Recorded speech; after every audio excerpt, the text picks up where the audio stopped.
Saudara Presiden Joko Widodo mengumumkan gaji aparatur sipil negara atau ASN, termasuk pegawai negeri sipil (PNS), naik sebesar 8%. Hal ini baru saja disampaikan Presiden Jokowi dalam rangka penyampaian RUU APBN 2024 dan Nota Keuangan di Kompleks Parlemen Senayan. Perbaikan kesejahteraan, tunjangan dan remunerasi ASN dilakukan berdasarkan kinerja dan produktivitas. RAPBN 2024 mengusulkan perbaikan penghasilan berupa kenaikan gaji untuk ASN pusat dan daerah TNI Polri sebesar 8%. Dan kenaikan untuk pensiunan sebesar 12%. Yang diharapkan akan meningkatkan kinerja serta mengakselerasi transformasi ekonomi dan pembangunan nasional. Terkait pencapaian dan target pertumbuhan ekonomi Indonesia di tahun terakhir kepemimpinan Presiden Joko Widodo, kita terhubung dengan jurnalis Kompas TV, Alva Nia Rizky. Selamat petang, Alva. Apa saja poin-poin penting yang disampaikan Presiden dalam RAPBN 2024 dan Nota Keuangannya, Alva?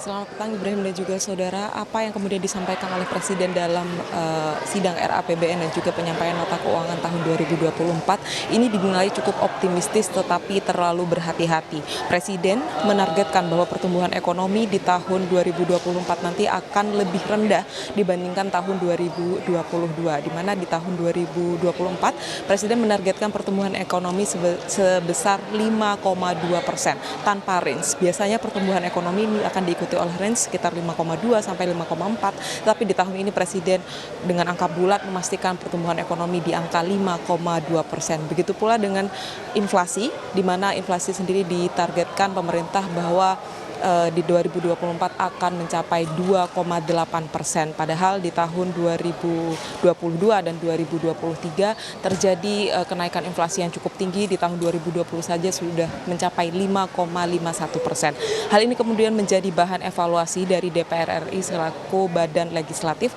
Tadi saya mengkonfirmasi kepada pimpinan Banggar DPR RI, baik itu dari partai oposisi maupun koalisi, ini mengamini bahwa asumsi makro dan juga rancangan anggaran pendapatan dan belanja negara yang disampaikan oleh Presiden ini optimistis, tapi memang sangat berhati-hati. Seharusnya Presiden bisa menargetkan pertumbuhan ekonomi cukup tinggi, di mana pertumbuhan ekonomi di tahun sebelumnya saja, di tahun 2022 ini sudah mencapai 5,31%.